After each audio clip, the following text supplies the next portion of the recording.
Saudações e bem-vindo. É notícia da atualidade que as crianças que beneficiam do livro escolar de distribuição gratuita, isto é, ao nível do ensino primário, é a nova previsão, só poderão receber o livro escolar durante ou a partir do mês de julho. Entretanto, o ano letivo 2024 corre desde fevereiro passado. Convidamos para refletirmos sobre a problemática do ensino no país a senhora Nacima Figia, ela é do movimento Educação para Todos. Senhora Figia, é bem-vinda à família Mídia Mais.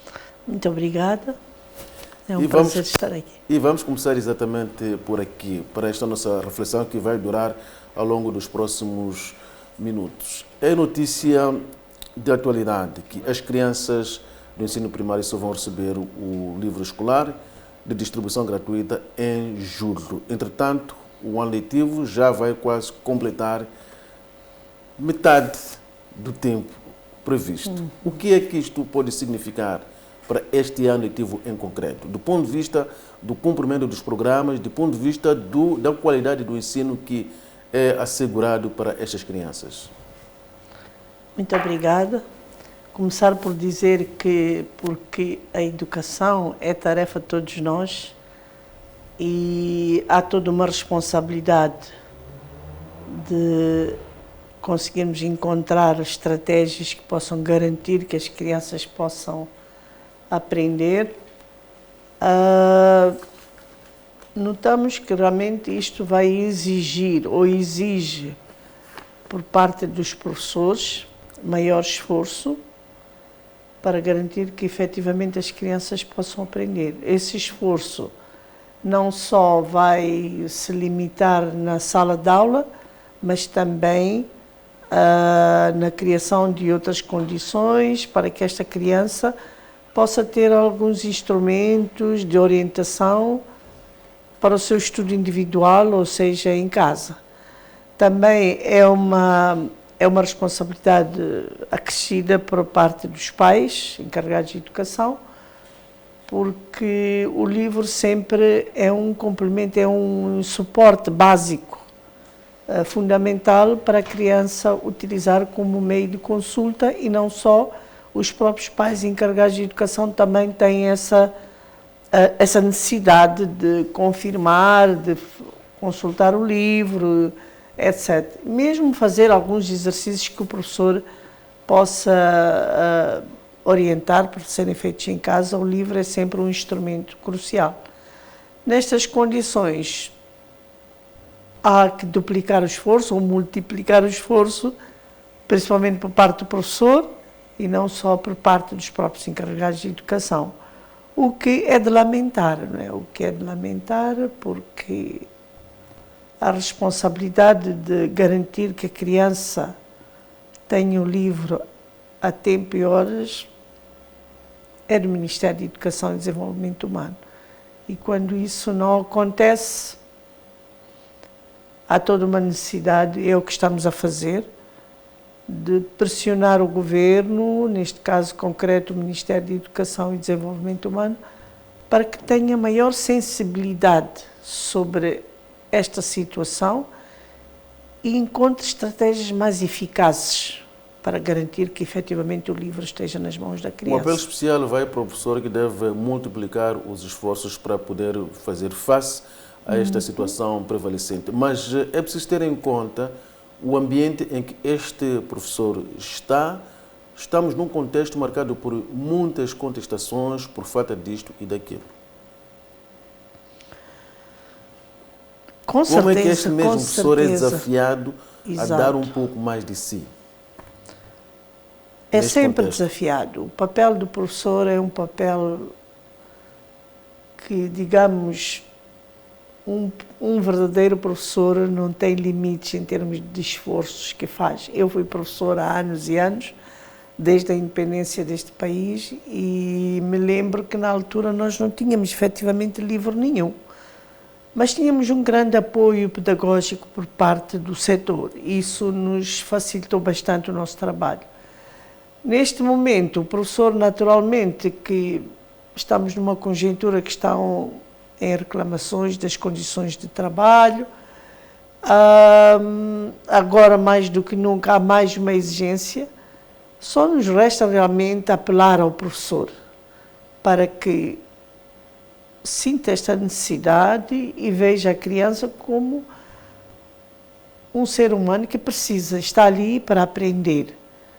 E se as condições não estão criadas para o efeito, o professor tem que absolutamente ter que fazer das tripas coração para garantir que esta criança possa aprender alguma coisa, pelo menos este ano 2024, que sabemos quais são as condições em que nós estamos, infelizmente, mas apelamos sobretudo ao professor para que assuma.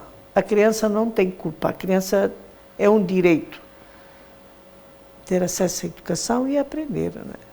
O problema de atraso do livro escolar, sobretudo este de distribuição gratuita, tem sido recorrente.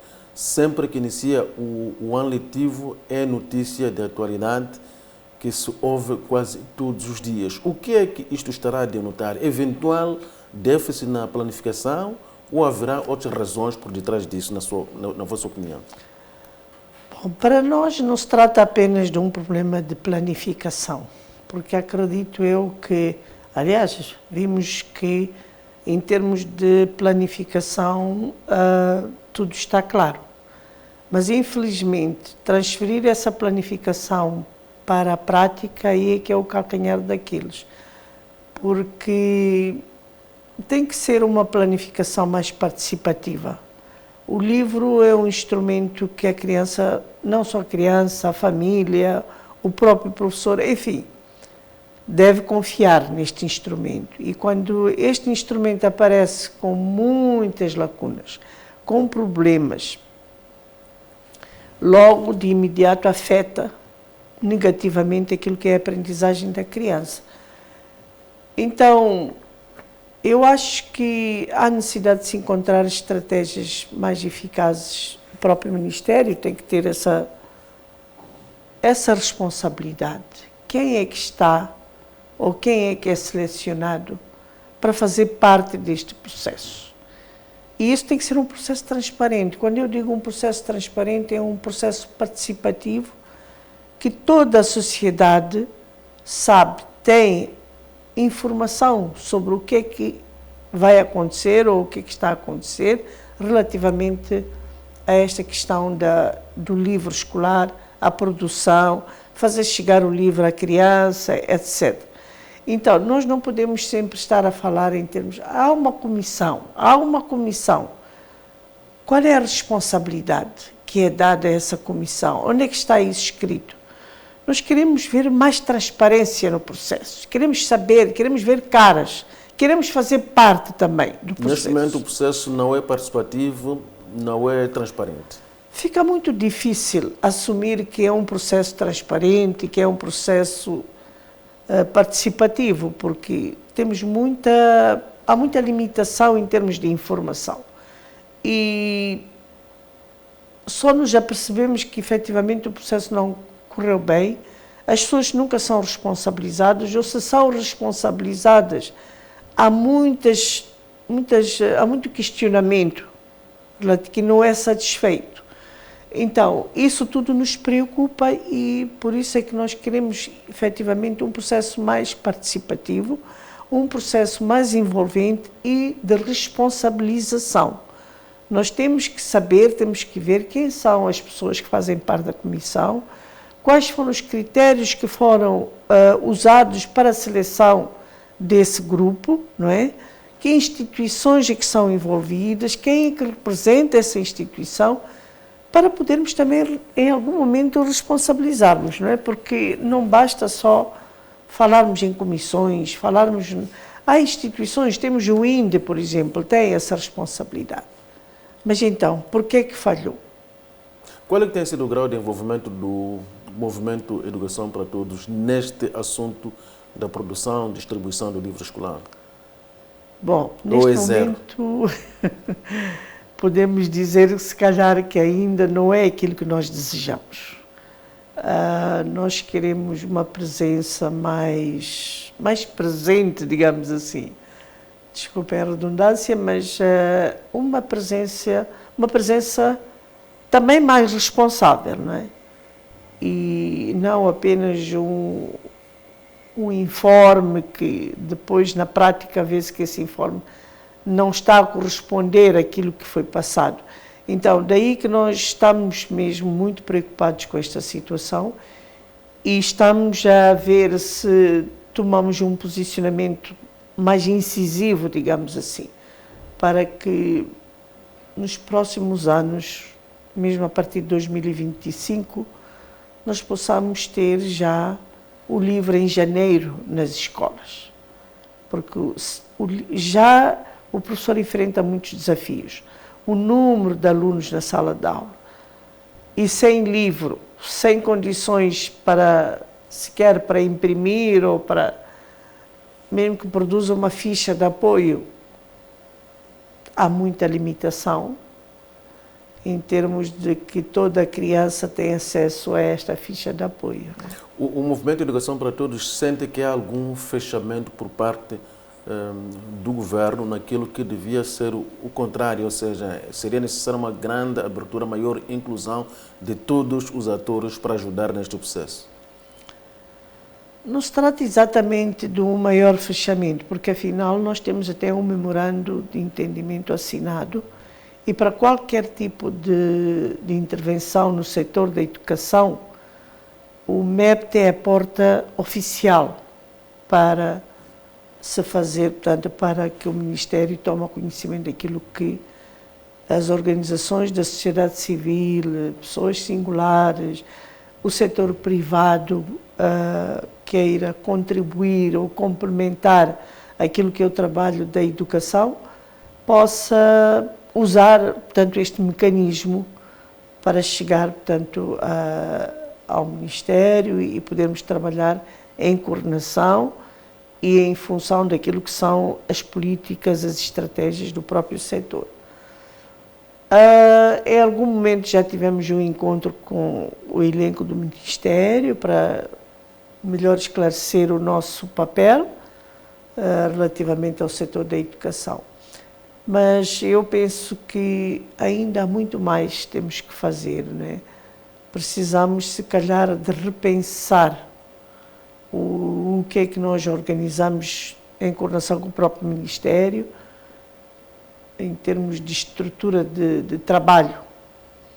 E como é que nós estamos lá e o que é feito com as nossas contribuições nesses diferentes grupos de trabalho, sei lá, momentos de reflexão ou mesmo em encontros de caráter nacional. É uma professora com uma larga experiência, disse aqui, de docência. Quando se fala do assunto livro escolar, uma das temáticas que é trazida a debate é onde é que o livro é impresso. Faz alguma diferença? Temos o livro impresso em Moçambique e temos um livro impresso no estrangeiro. Eu acredito que sim. O nosso país cresceu. Cresceu em termos de condições para... Porque hoje, por exemplo, o que se justifica é que não temos ainda o livro escolar porque há problemas de navegação que afeta os navios que trazem o livro para Moçambique. Ou seja, se o livro fosse impresso em Moçambique, eventualmente já estivesse disponível há muito tempo. Não quero influenciar a sua resposta. Com certeza, com certeza. Não, para nós isso constitui algo que, de certo modo, não se encaixa naquilo que é o nosso pensamento, naquilo que é a nossa reflexão. Dizer que o livro está a meio do mar, ou tem ainda o navio, está a enfrentar problemas de tempo, ou seja lá o que for. Porque, na verdade, costuma-se dizer que querer é poder. E se em algum momento quisermos tomarmos decisões mais firmes, digamos assim, ou em função daquele que é o beneficiário deste material, eu acredito que a nível nacional nós podemos garantir efetivamente que este livro possa ter a melhor qualidade, possa estar a tempo e horas nas escolas E temos até a facilidade facilidade de intercâmbio com a própria editora ou a própria gráfica, enfim, para melhorar este instrumento para os próximos anos. E os professores têm esta responsabilidade de, na utilização do livro, poderem registar aquilo que o livro traz de positivo, de complemento para a aprendizagem da criança, mas também aquilo que realmente pode ser melhorado. É o professor que tem que nos dar essa informação, porque ele é que lida no dia a dia com o próprio instrumento, ele é que acompanha a criança no manuseamento do livro escolar. Então, não nos vamos limitar apenas para uma comissão que produziu o livro, que etc. Produziu, sim, mas quem é esta comissão? Até que ponto esta comissão é responsável? E como é que este professor recebe, até devia receber atempadamente o livro nas suas planificações, que acontecem, acho que se a memória não me falha, em janeiro, ele já devia ter este instrumento nas suas mãos para manuseá-lo, para poder depois saber como orientar as suas crianças a tirarem o maior proveito do livro na sua aprendizagem. Disse que no vosso tempo não havia tanta disponibilidade do livro como há hoje. Entretanto, sentiam-se em melhores condições para poderem cumprir em pleno com aquilo que eram as vossas tarefas. Qual era o segredo, então, que lhes permitia produzir um aluno de qualidade, mesmo nessas condições? Bom, no tempo em que nós fomos professores, nós tínhamos um acompanhamento, um monitoramento das nossas atividades por parte do setor muito bem estruturado. Aquilo que na altura se chamavam as CAPs, portanto, Centro de Apoio Pedagógico, que era o nível nacional, provincial e distrital. Nós tínhamos um horário de segunda a sexta são aulas, não é? E aos sábados nós tínhamos aperfeiçoamento pedagógico. Nós tínhamos essas sessões que começavam às 8 até às 13, onde estas CAPs tinham a responsabilidade de, durante o acompanhamento, incluindo até as ZIPs, infelizmente hoje as ZIPs só existem teoricamente, na prática. São zonas de influência pedagógica. Exatamente. Essas são estruturas que são eficazes para apoiar a componente pedagógica dos nossos professores. E hoje nós não estamos a sentir esse apoio. Esse ritual era todos os sábados? Todos os sábados. Nós tínhamos esses encontros e éramos, sobretudo, avaliados. E éramos premiados. Então, qualquer ser humano que desenvolve qualquer tipo de atividade gosta, naturalmente, de sentir que o seu trabalho está a correr bem, está a correr mal, onde é que deve melhorar e onde é que deve, se calhar, até ser modelo.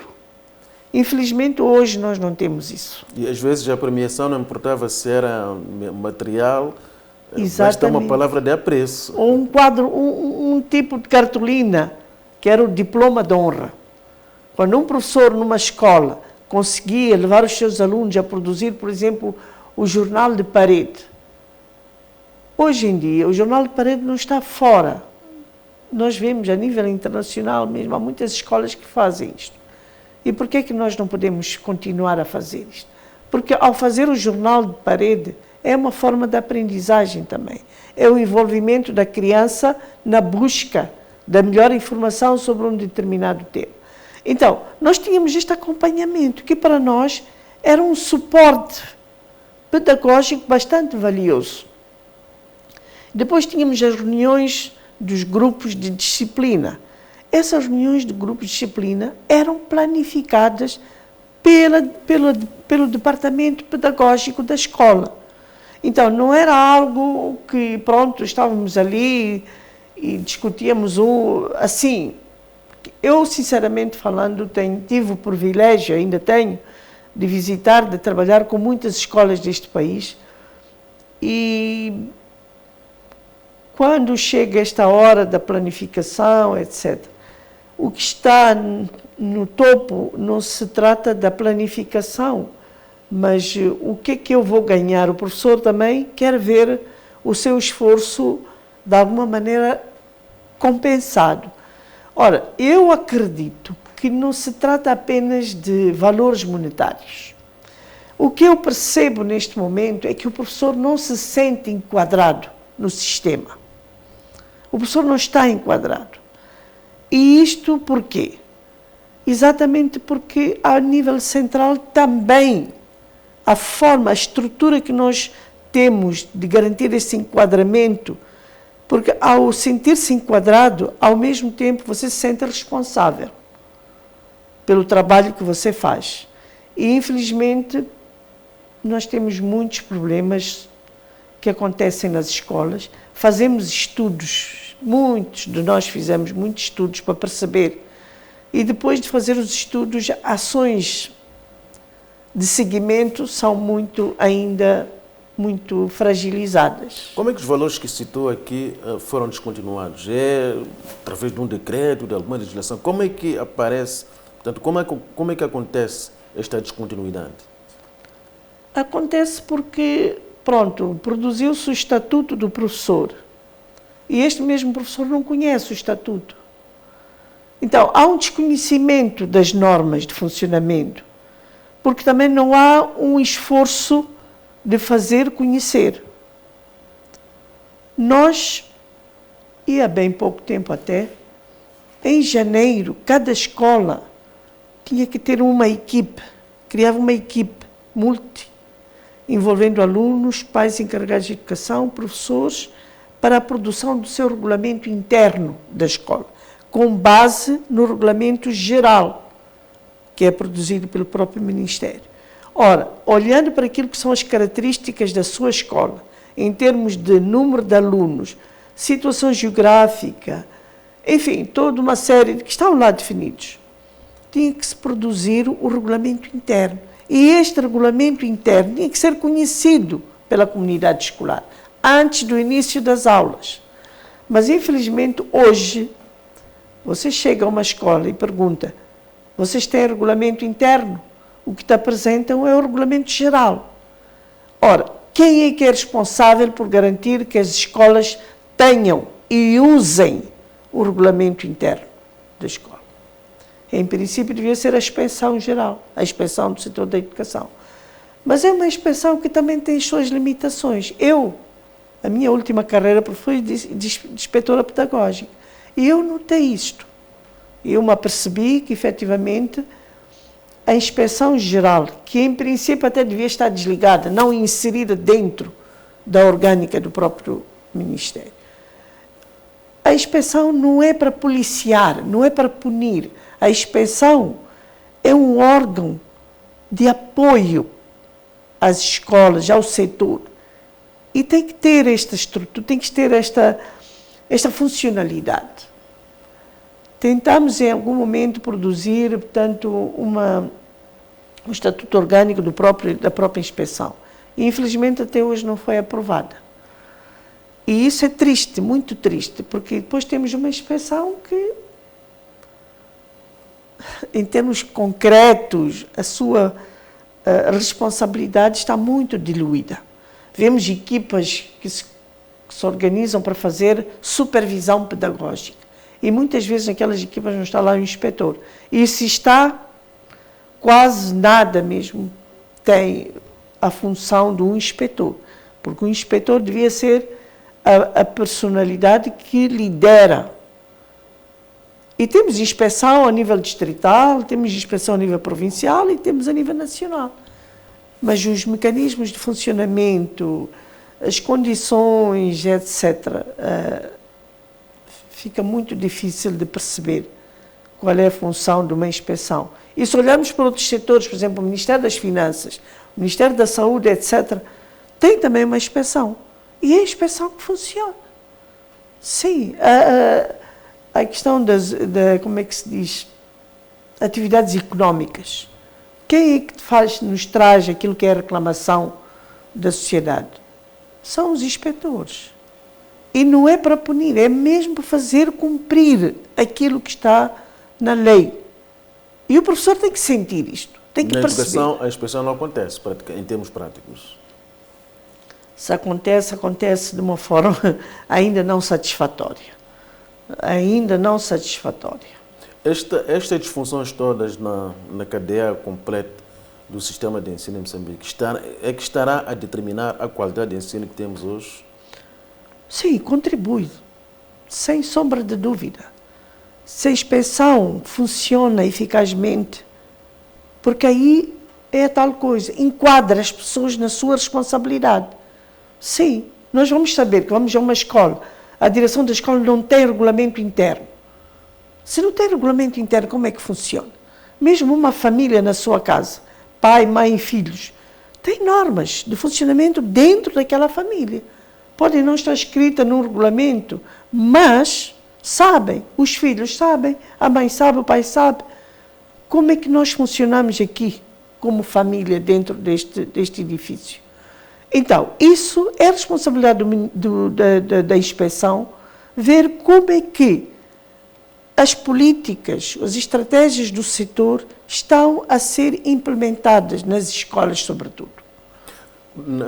Qual é a visão do Movimento de Educação para Todos em relação à qualidade da educação que temos hoje, a qualidade do ensino e a qualidade do aluno, a qualidade do estudante? Infelizmente não é positiva, não é? Infelizmente constitui ainda uma preocupação enorme. De 1 a 10? Se calhar ficaríamos no 4, 3. Sim. É uma grande preocupação, até pode tira-nos o sono, digamos assim, porque aquela geração que vai crescendo, não tem como, vai crescendo naturalmente, mas o que é que aprende da vida? O que é que a escola ensina? Qual é a função de uma escola numa sociedade? Nós temos muitos desafios. E muitas vezes, quando nos sentamos, não discutimos aquilo que é a realidade das nossas escolas, a realidade daquilo que é o setor em si, como educação. Discutimos, fazemos planos, mas são planos que para nós são planos que se distanciam muito daquilo que são as necessidades reais. E temos de começar a perceber isto. Um plano só tem sucesso quando ele é feito com base naquilo que são as necessidades, porque você vai planificar qualquer coisa que você vai fazer para ultrapassar, para resolver, para fazer com que isto ande mais. Se está bom, tem que andar mais. E nós temos muita coisa boa que acontece no setor da educação que, infelizmente, não fazemos uso disso. Na sua opinião, quando é que o país começa a entrar em decadência quando falamos do sistema de ensino no país? Eu acho que a partir da década 90, as coisas começaram a perder o rumo. Sim, eu fui professora até a década 90, não é porque eu saí, não. Eu continuei no setor, claro, assumindo outras funções, mas nos relaxamos, entre aspas, não sei se é esse o termo, mas acho que o país cresceu, as crianças, a sociedade está a nascer mais. Ou seja, a educação foi massificada, mas não olhou para outra parte. Eventualmente esta massificação não terá tido complementos que eram indispensáveis. Exatamente. Para ser uma massificação com sucesso. Exatamente. Eu acho que aí nós olhamos mais para, irmos mantendo políticas e estratégias que não respondem àquilo que é a realidade. Portanto, falhamos nas políticas, falhamos nas estratégias. Acredito que sim, que nós temos que produzirmos políticas, por exemplo, o Sistema Nacional de Educação foi mexido em 1983, se não me falha a memória, só agora em 2018 foi remexido, mas foi remexido de uma forma também, não sei, porque não está a corresponder àquilo que é a realidade. Sonhamos muito alto, ficamos muito ambiciosos, se calhar, não é? E não estamos a responder ou não estamos a trazer aquilo que é a essência para ser resolvida. Sim. Mas essas mexidas nas políticas de educação têm sido mexidas inclusivas, tendo em conta que pertencem ao movimento de educação para todos? Qual tem sido o grau do vosso envolvimento? De certo modo, até são inclusivas, porque nós vamos ver que temos uma estratégia para a educação inclusiva, temos uma estratégia para o ensino bilíngue, temos também o pré-escolar, já faz parte do sistema, mas tudo isso fica no papel. Como materializar isto é que é o calcanhar. Como é que materializamos isto? Então, há necessidade de nós vermos como é que estamos estruturados para poder responder a estas demandas. Sim, é preciso pensar nisto, com realeza, com capacidade de olhar com olhos de ver, e não estarmos já, porque estamos a lidar com pessoas. As crianças são pessoas, têm feeling, têm sentimento também, têm opinião, apesar de serem crianças, têm opinião. Então, há toda uma necessidade de um envolvimento estruturado, participativo, estruturado. E nós estamos estruturados de certa maneira, porque temos a representatividade nacional, provincial, distrital, mas como é que ela flui? A cadeia toda. Exatamente. O que é que nós queremos? Como é que isto funciona? Como é que responsabilizamos as pessoas? Moçambique chegou a ser conhecido como um país em que cada ministro que fosse ou que vai para a área da educação leva as suas políticas. Isto causa uma descontinuidade total. Não há o cuidado de dar seguimento àquilo que foi iniciado pelos anteriores ministros. Gostava de ouvir a sua análise. Pronto, eu passei também por vários ministros. E sentiu isto? No setor de educação? Sim, naturalmente. Não é? Naturalmente, cada um tem a sua experiência de liderança, cada pessoa tem a sua experiência em termos de conhecimento ou também a sua visão do setor, uma visão estratégica para poder definir estrategicamente como melhor trabalhar. Eu acredito que até nem é um problema de mudar a política ou mudar o sistema. É uma questão de estou aqui, qual é o background que eu trago ou que eu vivi e vivo neste setor que hoje está nas minhas mãos. A minha equipa, sou ministro, sim, sou líder máximo, mas a minha responsabilidade é o envolvimento desta equipa. A minha liderança tem que se refletir no trabalho que a minha equipa faz, que a minha equipa, desde lá na escola, desde se calhar o servente ou aquele guarda, ou etc, etc. Tem que ser, não refletir de que eu sou ministro e pus um bonito fato, ou eu vou lá e pôs já não sei o quê. Não. Tem que se refletir no trabalho que está a ser feito na escola. Nós tivemos a oportunidade de criar escolas modelo. Por que não? O que é uma escola modelo? Vamos lá tentar. Não conseguimos abranger todo o país, porque é grande, porque etc. Mas podemos dizer que, olha, temos, pelo menos em cada província, pode-se definir, ter escolas modelo. E aí as pessoas vão estar incentivadas. Quem é que não gostaria? Um ser humano qualquer que seja, gosta de mostrar o melhor de si, o melhor trabalho que faz. Então, se eu vou a uma escola, não apanho lá os professores, vou visitar a escola, não apanho nenhum professor, o diretor na escola não está, ou se está, e eu não faço nada. Chego ali, visito a escola e volto e tudo continua na mesma. Não pode. Não pode. Significa que aquela escola precisa de uma intervenção para voltar a ser escola. E aí eu tenho a responsabilidade de responsabilizar os que estão à frente desse processo. Qual é a relevância do ensino primário, que é a fase, portanto, de início do processo escolar, Qual é a relevância deste nível para o resto da cadeia de ensino para chegarmos aos níveis mais altos? Sim, nós começamos... Ou seja, por onde é que se deve atacar o problema para o pré-escolar. O pré-escolar. O pré-escolar. Muitos de nós ainda continuamos com muitas dificuldades de entender qual é a importância, a chave do sucesso da aprendizagem de uma criança ou do indivíduo como tal. A formação da sua personalidade. Porque nós formatamos personalidades. O professor formata a personalidade do indivíduo. Então, vamos começar enquanto pequeninos. E temos essa hipótese, temos essa chance. Temos parceiros abertos a apoiar-nos. Mas continuamos a mostrar muita dificuldade. Quer dizer, não sei se efetivamente é dificuldade ou se realmente é porque não assumimos.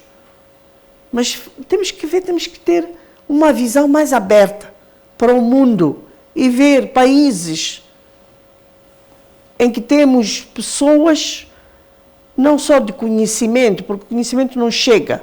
Esta formação, os valores que conjugam com o conhecimento para termos uma pessoa que realmente possa responder àquilo que são exigências do crescimento, do desenvolvimento de um país. Então, isso tem que estar conjugado. E não nos limitarmos só a dizer que, agora já fez o ensino primário, vai fazer o secundário, vai ter um diploma, é o PhD, etc, etc, por aí fora. Mas em termos de valores, em termos de capacidades, em termos de competências, há muitas lacunas ainda, infelizmente. Então, o pré-escolar é crucial. Vamos fazer o pré-escolar. Nós temos condições para isso. Temos muitos apoios. E já se fez uma experiência aqui em Moçambique. Eu fiz parte dessa experiência, felizmente. E é uma experiência que mostrou com A mais B. Mesmo aquelas crianças que são órfãos de pai e mãe, que vivem com a avó, e temos muitas situações dessas, em que a avó vem e diz, eu estou muito feliz, porque a minha neta ou o meu neto já me ensina, já diz, avó, antes de ir temos que lavar os dentes, avó, temos que saudar, e vou-te saudar agora. Quer dizer, muitos ensinamentos práticos. Nós temos crianças, temos avós que disseram, porque nós fizemos uma abordagem integrada dos serviços. Ou seja, ação social, saúde, educação, agricultura, por causa da questão da nutrição. Todos esses setores trabalharmos em conjunto em prol daquela criança na comunidade. Porque, de fato, qualquer um dos setores vai atuar na mesma pessoa, o foco é o mesmo, a área geográfica é a mesma. Então, por que não juntar esses esforços? E nós fizemos isso. E conseguimos identificar crianças que iam ficando cegas porque realmente não sabiam. E quando o setor da saúde, os centros de saúde, bem equipados em termos de capacidade humana, podia faltar o combustível, outras coisas de logística, e nós garantimos isso. E a equipa foi fazer triagem e conseguimos recuperar muita criança. E os pais, os avós, olha, a minha criança já vê. Com 3 anos, 4, 5 anos, já não preciso andar preocupada a dizer que foi espírito, foi não sei o que é uma maldade. Não, não é. Era um problema médico, que foi resolvido. Então, há toda uma necessidade de termos este tipo de pensamento. O que é que vai significar o insucesso do pré-escolar para o resto do ensino em Moçambique? Não sei. Esse é um estudo que eu acho que devia ser bom. Assim, o que é que nós vamos ter? Vamos ter uma sociedade caótica, não é? Uma sociedade em que matar... E caminhamos para lá. Matar, não matar é igual. Vamos ter uma sociedade em que dormir no chão ou dormir numa cama, se calhar não vai fazer diferença nenhuma. Enfim, o relacionamento entre as pessoas, o respeito, a humildade, enfim, todos esses valores vão se perdendo, porque não estamos a investir. Não estamos a investir numa sociedade que possa trazer minimamente um indivíduo com esses valores e saiba fazer o uso deles. O que é que o ensino bilíngue veio a mudar no sistema de ensino em Moçambique? É verdade que é um tipo de ensino que não está tão massificado assim. O ensino bilíngue, por um lado, valoriza as nossas línguas locais, que é muito bom, não é? A língua materna. E, por outro lado, também ajuda a criança a facilitar a aprendizagem. É uma aprendizagem de sucesso. E não precisamos dizer que, olha, o ensino bilíngue é um ensino muito caro, porque nós temos experiências aqui de professores, de, sei lá, formadores, que produziram material localmente para enriquecer o ensino bilíngue. O ensino bilíngue fortalece o sistema. O ensino bilíngue desenvolve aquilo que é a autoconfiança, de que realmente eu posso, porque uma criança que em casa fala a língua materna, xangana ou, sei lá, bitonga, por aí fora, e chega na escola, começam a falar português, naturalmente que não vai acompanhar nada. Ora, se o professor consegue fazer esta ligação, porque o ensino bilíngue permite a utilização da língua materna, a língua local, na sala de aula até um certo nível, e depois já uma familiarização com a língua oficial, neste caso o português. Então, isso é um benefício, isso é um avanço para a formatação, entre aspas, deste indivíduo. Quando se discute a qualidade de ensino em Moçambique, fala-se mais da má qualidade e pouco da boa qualidade.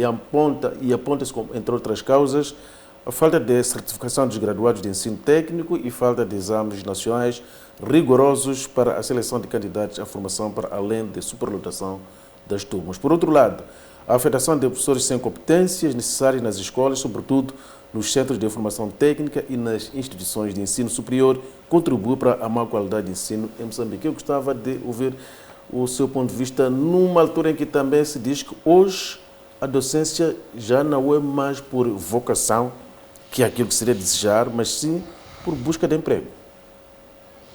Sim, nós temos a componente da contratação de professores. Sempre se fez a contratação de professores, mas essa contratação tem que ser responsabilizada.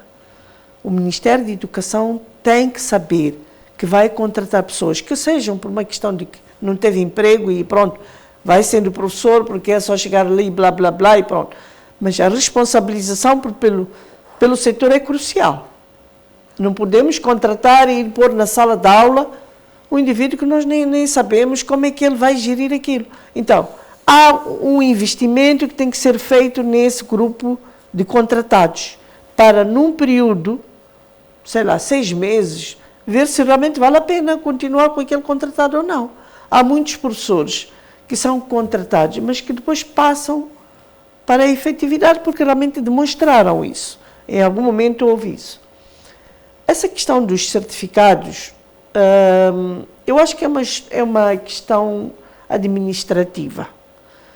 Porque quando nós lançamos formações, quer elas de caráter técnico, profissional, ou ensino geral, ou outra coisa qualquer, nós já temos que prever que no final de X anos, conforme está previsto, estes indivíduos, esses formandos, têm que receber um certificado que certifica tudo aquilo que ele aprendeu, que nós definimos que ele tem que ter, em termos de competências, capacidades e outras habilidades também.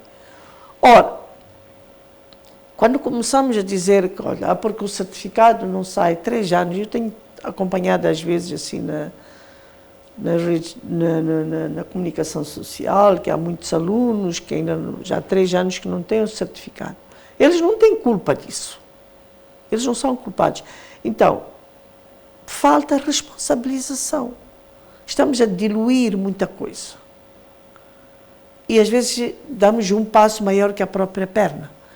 As coisas têm que ser feitas, principalmente no setor da educação, nós temos que fazer coisas muito bem analisadas e muito bem consistentes para responder à demanda, sim. Mas nós temos essa capacidade humana para fazer isso. E eu até às vezes fico admirada quando vejo muitos colegas, incluindo eu. Nasci agora só vou me reformar, passou por falta 2 meses. Só me falta um ano, eu já vou me reformar. O indivíduo, eu olho para aquilo e digo, meu Deus, vamos perder um quadro.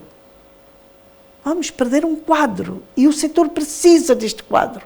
O que é que está a acontecer? O que é que está a acontecer? Já me reformei. Foi uma reforma compulsiva. Por quê? Há necessidade mesmo? Será que não precisamos desse know-how, dessa experiência profissional que essas pessoas têm?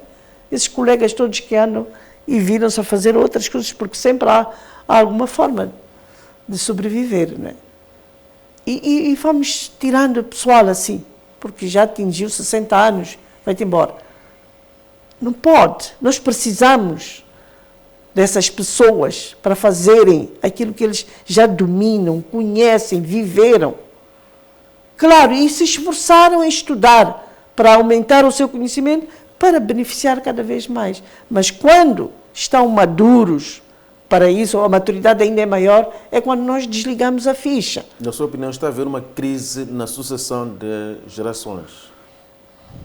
Sim, pode ser. Ou seja, a sucessão não está a obedecer os padrões que estariam a desejar?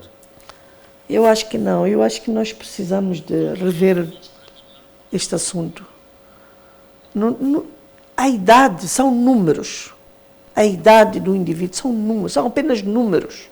E há muitas formas de nós dizermos, não, este indivíduo faz parte porque fez isto, porque fez aquilo, e pode contribuir melhor para este desafio que nós estamos a enfrentar. Muitas vezes a reforma no Estado é justificada com a necessidade da abertura de vagas para a juventude.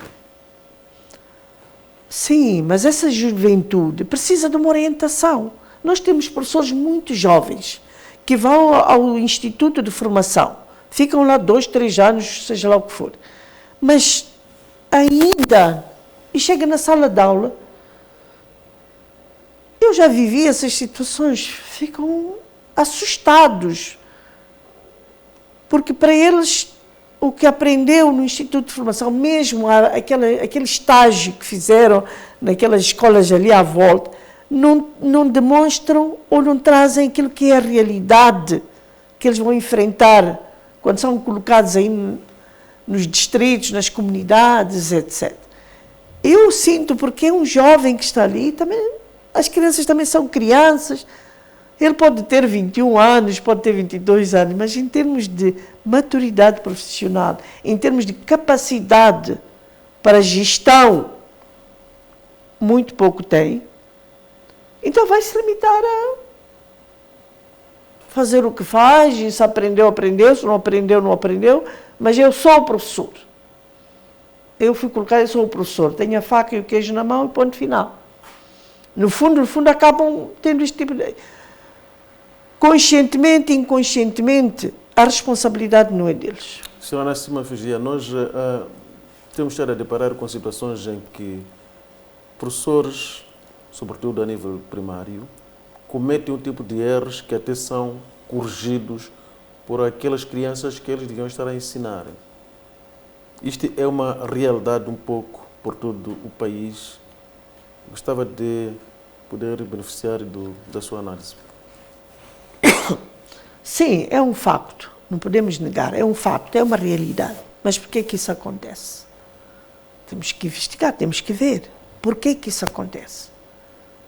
De onde é que este professor veio? Sim, como é que e é chegou possível, lá? a partir da própria escola. A própria escola tem que ser um espaço de aprendizagem, de apoio aos nossos professores em primeiro lugar. Porque muitas vezes o professor até reage negativamente. Aquele aluno passa a ser vítima, quando ele, na verdade, queria ajudar, porque ele conhece, ele sabe. Por uma ou outra forma, hoje há muitas fontes que o indivíduo pode recorrer para melhorar o seu conhecimento, enfim. Então, o professor tem que aceitar isso, mas este professor não está preparado para aceitar, entre aspas, mas aceitar que realmente isto é um facto, eu errei, então vamos ver como é que nós superamos isto. E agradecer, inclusive, até o próprio aluno ou aluna que fez essa observação. Mas nós não preparamos os nossos professores, os nossos formandos, porque quando ele vai para a escola fica por lá e ninguém mais, pronto. Há uma equipa de formadores que vão lá, são os tais professores em exercício, têm uma capacitação, mas é uma capacitação feita com que base? A sua geração não teme um dia ver-se responsabilizada porque não terá deixado um legado para as novas gerações? Não, nós deixamos um legado. Sem sombra. Olha, eu hoje subo o avião, compro uma passagem da económica, sou capaz de viajar numa classe executiva, porque o piloto reconheceu-me que eu fui professora dele. Então, não. Isso é um legado. Eu vou a uma instituição, qualquer que seja, pública ou privada, estão lá os meus alunos, que eu já nem os conheço faz muito tempo, mas chamam, professora, bom dia, lembra-se de mim? E eu fico a olhar, às vezes sou baixinha, e fico a olhar assim para cima. E eu digo, sim, realmente eu marquei esta personalidade. E marquei positivamente, porque ela me reconhece. Eu tive colegas nos meus locais de trabalho por onde eu passei, que foram meus alunos, e relacionámos-nos muito bem. Então, nós deixamos legado, sim. Só que esse legado não foi continuado por quem de direito. Sim, nós estamos aqui, prontos para dar o nosso contributo. Dito tudo isto, qual é a terapia que haveria de recomendar em breves palavras para que tudo volte a estar como esteve nos bons tempos deste país, quando falamos do sistema de ensino, da qualidade que o nosso ensino hoje nos garante? Bem, não pode estar tal e qual, né? Porque há uma dinâmica, quer em termos de vida, etc. Mas que temos que fazer uso dos recursos que nós temos. Mas diz que são poucos. Não interessa, são poucos, mas são de qualidade. Ou seja, o homem pensa como vive e não vive como pensa. Exato. Em função do que tem, deve ser capaz de saber viver bem. Exatamente. O Ministério tem essa possibilidade, tem essa capacidade, tem essa oportunidade. Pode, muito bem, fazer uso dessa capacidade, porque ela existe no país inteiro. Há muitos professores que estão reformados, são professores de qualidade e que sabem e que podem transmitir esse legado a essa camada jovem de professores.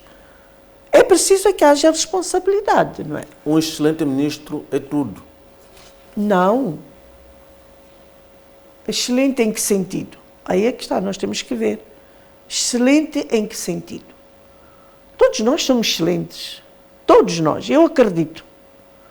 Eu fui professora e eu disse, esses miúdos têm que aprender. Eu fui buscar aquele indivíduo que todo mundo, quando passava por frente dele, ria-se. Porque é um velhote, porque não sabe nada, só estudou até a 4ª classe, não sei o quê. Eu convidei, e muitos colegas meus não acreditaram que ia ser uma aula memorável. Eu convidei, eu disse, olha, prepare-se, amanhã o senhor vai dar a minha aula. Como vai? Fale da sua experiência de vida, desde que o senhor era criança até hoje. Toda a sua fase de vida, o seu crescimento, as suas experiências, as coisas boas, as coisas más e tudo. Quando ele entrou na sala, era uma barulheira de todo tamanho. Os miúdos riam, gritavam, professora, o que é isso? É, professora, mas hoje mesmo, não sei o quê. Eu disse, vocês, vamos lá ouvir o senhor. Aos poucos, a sala foi gelando, foi silenciando, e todos começaram a pegar papéis, a registrar. Malangatana foi à minha sala de aula e foi falar da sua experiência de vida. Porque o conhecimento não é aquilo que está nos livros só. A vida também é uma forma de aprendizagem. Então vamos trazer, e trouxe. Quem diz Malangatana trouxe outras pessoas. Simples, talvez, personalidades. Vamos conversar com as crianças. Transmitam a vossa experiência. Porque é assim, a criança tem que estar exposta a várias situações, a perceber a evolução. E até hoje, eu ganhei até um prémio por isso. Porque realmente houve mudanças nas pessoas, na sua forma de ser e forma de estar, como se costuma dizer. Aquelas turmas minhas que beneficiaram destes momentos, destas oportunidades, olha, são pessoas não só com conhecimento, mas também com uma formação como indivíduos, como pessoas, excepcional. Ainda se lembram. E eu fico feliz por isso. E digo, olha, valeu a pena. E nós podemos fazer isso.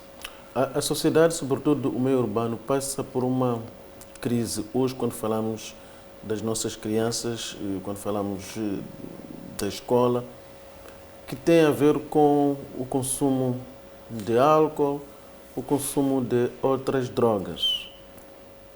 Como é que o sistema de ensino pode ajudar a sociedade a resolver este problema e conduzir o país a zero consumo de álcool, zero consumo de outras drogas para a nossa criança, para o nosso aluno? Isto acontece envolvendo, inclusivamente, alunos a nível do primário.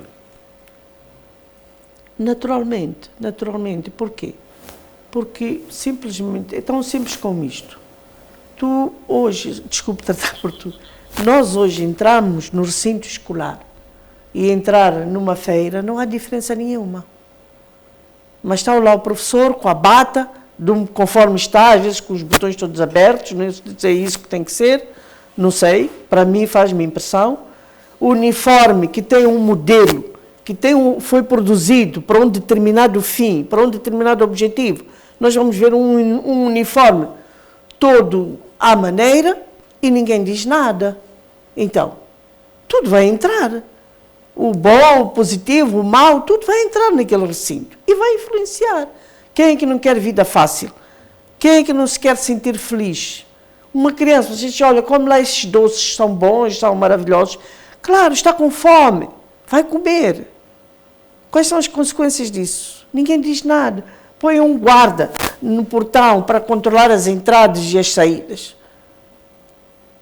Eu sou guarda, ele olha para mim, às vezes olha para mim e diz, olha, pode entrar. Não, não pode entrar.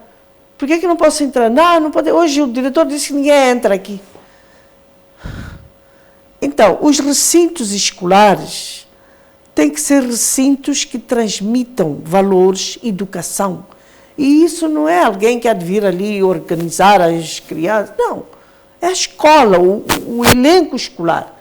A criança tem que sentir que estou a entrar numa escola, estou a sair de uma escola, estou a entrar numa sala de aula, estou a falar com um professor. E quem é que faz isso? Somos nós. Nós que estamos ali, somos pagos para estar dentro daquele recinto. Se eu sou professor daquela escola, qual é o meu comportamento? Os alunos até às vezes ficam assim, a professora hoje veio. Eu percebo isto, eu já visitei tanta escola e eu noto isto. Os alunos olham para trás, riem-se, comentam. Ou o professor que chega numa sala de aula e diz, desenha uma maçã com uma caneta de filtro azul e diz, conhece esta fruta? Os alunos ficam a olhar-se. Isto é uma maçã. Ficam a olhar, maçã azul. Já vi alguma vez uma maçã azul? Mas isto está a dizer que é maçã azul. Não, porque ele não sabe, mas porque ele também não se preocupou em procurar uma caneta que esteja próximo. Até podia ter comprado uma maçã, são 10 meticais. Se queria ir falar de frutas, tem que se organizar melhor. Mas quem é que se responsabiliza por isso? Quem é que olha por isso? Quem é que controla isso? O setor pedagógico da escola, como é que gera a pedagogia ali na escola? O diretor, como é que administrativamente, um diretor que fica uma manhã inteira sem estar na escola? A senhora Nassima Figia, do Movimento Educação para Todos, foi a nossa convidada. Uma vez mais, refletimos sobre a problemática de ensino no país. Obrigado pelo calor da sua audiência. Amanhã haverá mais.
Que dizer sobre Moçambique após 49 anos da independência nacional?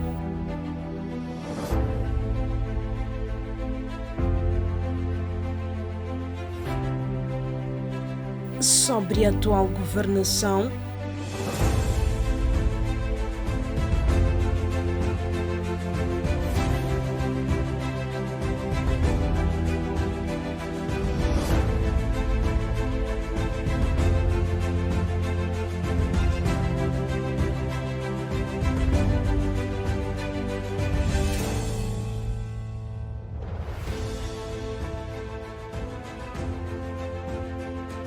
Mas há soluções.